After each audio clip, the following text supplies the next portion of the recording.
This is a love crime, a true crime of passion. Usually people who use knives are very passionate. They're actually termed as passionate killers because it takes so much more to be cutting through people than to just shoot. Welcome to Murder on the Motherland, the podcast where I take you on a trip to Africa and let you in on some of the African true crime stories.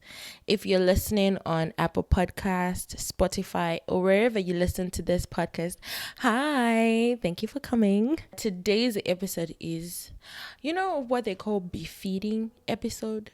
This is what we have today, because today's episode is all about love gone wrong. It's all about I'ma kill you for it. I'm sorry, I shouldn't be making all this not funny jokes.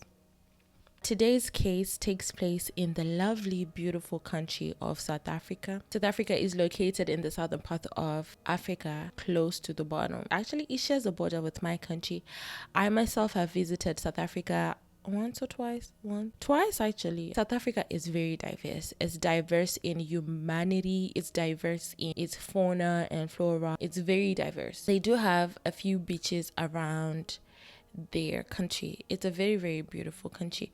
To me, South Africa is mostly like the America of Africa. I know there are other world thriving countries back in Africa. When I look at South Africa's infrastructure, the roads that cross over each other, I don't know what they're called, but they have those roads. They have good schools, good hospitals. They are pretty well established as a country, and a lot of people are actually moving from Western countries to South Africa because they also share some of the liberal values. They're not as conservative as a lot of countries. I remember when a lot of countries were still saying no to homosexuality, my country included, South Africa embraced it. A lot of these liberal morals are very well accepted. Just be free to do whatever you want with whoever you want, wherever you want. A lot of people say you can have a good time in South Africa, but I'm kind of diverging right now. The part of South Africa, though, that our story today takes place is more of a township. A township is where, unlike the cities here in America or in any other places where you have like the infrastructure that's already well established, where you have the roads that are already paved and granite is already put on there, they're not as developed. So basically the land itself too is owned by the city, but people most of the time just come and they just take a piece of land, build their home, and they're already starting to stay there. So they don't have electricity in most of these townships. It's just shacks. So a shack is those houses made of either metal. Some of the houses are made of brick, but the brick that's manufactured by hand, and then you put like the metal rooftops. The houses are usually one-roomed houses that you then divide into like sections of maybe the bedroom, the kitchen in that one room. Today's victims, we have a lady called Reccommend. Reccommend is a 33-year-old woman. I don't know exactly where she was born. The thing with African sources, because journalism doesn't pay that much, it's kind of hard to find some of this information, like, their background information. However, she grew up most of her life in Cape Town. So in South Africa, the life there is usually that children by the ages of 5 usually go to kindergarten, and then they go to primary school, and then they go to high school, and then you go to college. Now education is being taken more seriously, and we see a lot of girls furthering their studies in colleges. However, there are still a good number of girls who end up just doing like kindergarten, primary school, and high school, and then some of them end up falling pregnant before they even go to college, and this is actually the norm. Though Reccommend ended up having her own child when she was 25 years old, and she was still staying in Cape Town. A 25-year-old in South Africa is usually a person who is already done with maybe university, and they're now trying to like further their studies. However, in Reccomend's case, a few years back she was staying in Cape Town, and in Cape Town that's when she meets a guy called Solomon, Somnono, and they had relations. Solomon Somnono is a 35-year-old guy by the time he passes away. I believe this was already after she had a child, so her child now is like around 5, 6. They were vibing with each other. I guess they were on the same frequency. Solomon and Zikona end up dating. They're said to have dated for a little bit of time until Zikona had to move to East London for school. She moved to East London in 2020, and she was going to Buffalo City. Buffalo City College is a very beautiful college. The infrastructure is more like here in America. I was actually shocked. Remember when I told you South Africa is mostly like America in its own way? Yeah. So as she was at Buffalo College, she ends up dating a guy called Mwaaah Somyala. The two are said to have dated for a little bit of time, a little under 6 months. Although Zikona had taken Somyala to her family to show her them like, oh, this is my boyfriend, my boo, or whatever, they didn't really know a lot about him, honestly. Like, they just knew that he was the boyfriend, but other than that, they didn't have like more information about what exactly he did for a living, where he stayed, all of that information. They didn't have it. It was said that things didn't really work out between Mwaaah and Zikona. So the rest of 2021, Zikona, she's just focusing on her studies, and she just got out of another relationship, so she's not really thinking about, you know, the next relationship already, because she comes to this new place and then finds the guy that she's trying to date, and then the relationship doesn't work out. So now she's just gonna concentrate on her child and on her studies. Back home, if you're not married and it's you who has to take care of the child, nobody really will be helping you that much. So I'm assuming that she had a side job that she was doing while going to school, while taking care of her child as well. Another thing I noticed is the type of jobs they have back in Duncanville, because it's a low income neighborhood. These people don't really have high paying jobs. It's either they're house helpers or service people who work with their own hands, which are mechanics, plumbers. I know you can find like mechanics and plumbers who make a lot of money. Those are the type of jobs that they have. So I'm assuming she had one of like, you know, maybe a house help or something like that. However, this is just alleged. I have no facts about it. This is just me assuming. So I believe that at that time she was just concentrating on a child, and she's not really thinking about, you know, the next relationship. But when love is coming, or when love knocks on the door, who are you to not answer? Anyway, remember Solomon, the guy she had dated when she was still back in Cape Town? So Solomon ends up moving to East London, and I'm not sure if he moved there for a job opportunity. Some sources say that he moved there for a job opportunity. Some sources just say that he was just moving there for greener pastures, whatever you want to call it. So Solomon ends up moving to East London, and he then also starts staying in Duncanville. The two of them were not staying together, but then when he gets to the place and he doesn't really know a lot of people, guess who he reaches out to? This is why if you have broken up with your ex in a nice way, chances are something might rekindle. Only when there's war between the two of you guys will you not rekindle. Hey, I'm just joking, guys. I'm just a joke. Anyway, so he moves to, you know, East London, Duncanville, and the only person he knows there is who? Is Zikona. So then he reaches out to her like, hey boo, how are you doing? You know, he just starts with the WhatsApp text messages. I'm just checking in on you. I'm just checking on the child. How has life been? You know, I don't know anyone around. Do you mind showing me around? Do you want to hang out sometime? Yeah, that's what he did. He's a sweet talker. They end up going out, and she starts showing him around, and by the time they're spending so much time together, and he's single, she's single, so by the time they're like getting very, very comfortable with each other again, he ends up asking her out, and then they start dating again. So they rekindle their relationship. By the time they rekindled their relationship, it was going good. So in 2021, that's when they started dating. And in 2021, in October, remember Mwaaah, the ex-boyfriend, Zikona's ex-boyfriend, he stays close to the area, and he's been eyeing these people, and he's been seeing exactly what they've been doing and what they're up to. And it's a small world too. People talk, and you know, these people were exes. Sometimes you just get information about your ex that's unwarranted, that you didn't ask for, and in this case, that's what happened. I'm not sure if he was the one looking for the information himself, or the information was just coming to him, but he ends up finding information about him, and now he's upset. He's kind of feeling like he wants his girl back because she's happy in a new relationship. She's already moved on. Everything is already, doing what it's supposed to do. Zikona, I looked at her pictures and she was a thick lady. She was beautiful. She had the flawless skin. She was really natural looking, short nails. She was really like very naturally beautiful, like without any added anything. And the body she was also given, like God blessed her with the body, she had the goods basically.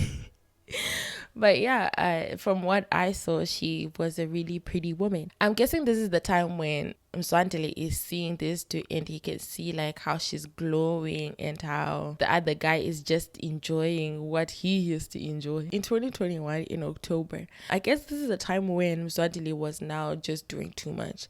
Like he was just showing up at places where he wasn't supposed to be showing up. Like he was pretty much stalking Zikona because he wanted her back, and he didn't really like respect the fact that she was now in a new relationship. He was just like, I'm gonna get you. You were mine once, you're gonna be mine again. But yeah, he was doing everything in his power to like keep pursuing her. He would buy unwarranted gifts or, just show up and try to be there and all that. Zikona wasn't having it, but she wasn't liking any of that. She wasn't taking the gestures. Again, she was in a relationship. She was spoken for, and he did not understand that he wasn't the one speaking for her anymore. So guess what she ends up doing? Just like what any of us would do, right? That's why we have the police and that's why we have the law. So when she saw that she can't really get rid of this guy and he keeps disturbing her peace and her man's peace, right? What she ends up doing is she ends up going to file for a protection order against him. But in this case, didn't get processed. Unfortunately, they had to delay the protection order. The protection order didn't get authorized until like December of 2021, although it had been filed in October of 2021. January comes of 2022. What were you doing in January? But January of 2022 comes and goes, and then February of 2022 comes. February is a month of love, and one thing you don't want to do in this era is be single around February. I'm not pressuring anybody. I'm just saying February pressures you by itself, from the people posting their lovers pictures, and these days there's the photo shoots.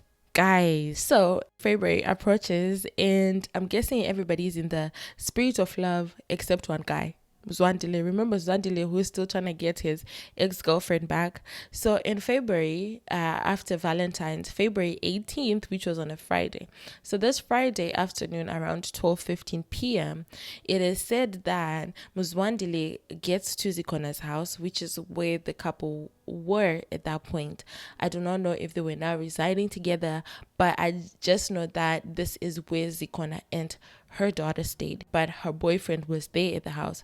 So Mzwandile gets to the house. He gets into the shack. Remember, the shacks are not really like very security based. They're not really like, real infrastructures. He gets in there with his sharp object. Could be like a knife, a cutlass, machete, a sword, but they don't really have swords back home. Maybe a cutlass or a machete makes more sense because in South Africa, like mostly in the townships like this one, they cut a lot of wood. But he gets to the house, storms inside the house, and then he just starts slashing. He slashes the boyfriend. He's just cutting and cutting and cutting and cutting, and he doesn't stop. He's rageful. By the time he's done with the boyfriend, he then moves on to his ex-girlfriend, and then he starts cutting and cutting. And then the neighbors can hear this. By the time the neighbors are walking towards her house, they hear the muffled noises. But instead of like going inside her house to check what was going on, they end up making a U-turn and going back. So they circle back to their house. I don't know if it was because by the time they got there, the noises had subsided. Maybe they just thought that they had heard wrongly. But then by the time they're circling back and they're going back to their house, the neighbors like, by the time we were almost getting back to our house, we started hearing again, Diafel atendani. Diafel obviously doesn't sound like me right now. It's more distressed, more agony. I'm not feeling what she was feeling in that moment, but the pain, you're being cut, it's a whole lot of feeling, the terror, fear. It was just a whole lot of things that she was feeling in that moment.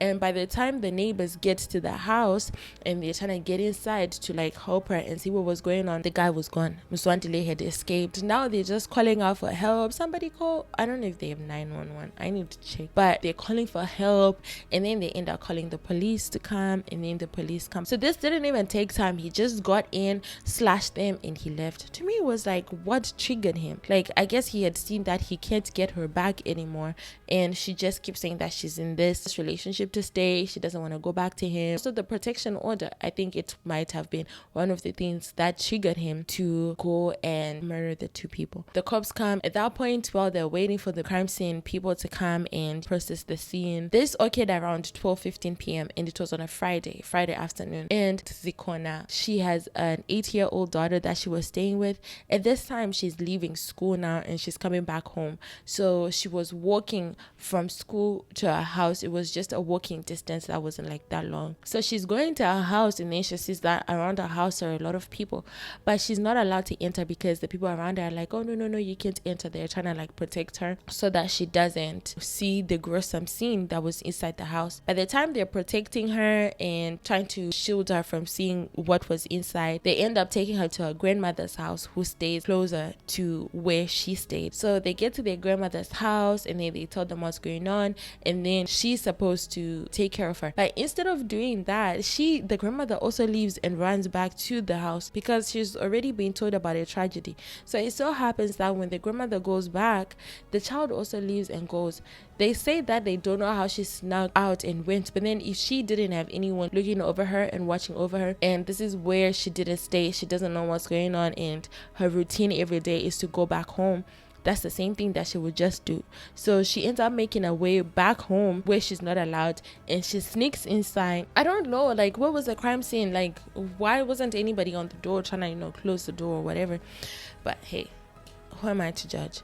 Anyway, so she gets inside, and then she sees her mom and her boyfriend on the ground. She sees the horrific scene, and she sees everything, and now she's just asking what's happening. She's just trying to touch her mom and be like, mom, like, trying to wake her and all of that. It was just so sad, according to the people who were at the scene. I know at 8 years old you might know exactly what's going on, but you might not be able to process it as well. Anyway, the grandmother now takes the child, and now they just try to shield her from the rest of it. She's already seen it. A few hours later, Mwandile ends up going to the police station, and he hands himself in for the crimes that he had committed. So he ends up being charged with 2 counts of murder. He's taken to the holding place where they hold you before you're really sentenced. March 3rd was the day they ended up scheduling for his court date. Other than that, there were not information about it, because I would have wanted to know. Did he get, I don't know, do they have the death penalty? Did he get life in prison? All I know is obviously he pled guilty because he handed himself to the police. But other than that, we don't know how his court case went, what was the sentence, what else happened. Give us the extra details. Yeah, that's our case today. My thoughts about this case is that I have a feeling that this guy got triggered by something. I do think the month of love could have played a role, because in February, honestly, the pressure is worse. It gets worse and worse. Somewhere, somehow, I think something triggered this guy. As much as he had been hurting, as much as he had been, stewing, there was something that had to cause him to break in that moment and then just come. Because the way it is said is that he just gets into the house and just starts killing. No talking, no nothing. Well, we wouldn't know because the people he supposed to have talked to are the ones who passed away. But from the neighbors, they say that this didn't even take long. Like, he just got in, did what he did, and then he left. I don't know, guys. Tell me what you think in the comment section below. So you've reached the end of this audio. Thank you so much for listening. If you're listening on Spotify or Apple Podcasts or wherever you listen to your podcasts, please leave me a review. I would really like to hear from you guys. And one more thing. If you have any murder stories you would like for me to cover, please don't forget to email me, or please email me at murderonthemotherland@gmail.com. We also have Instagram account where I'll be posting you some of the pictures of the cases that I would be talking about that week. So please go ahead and follow me there, and we can do a little bit of chatting over there. Stay safe.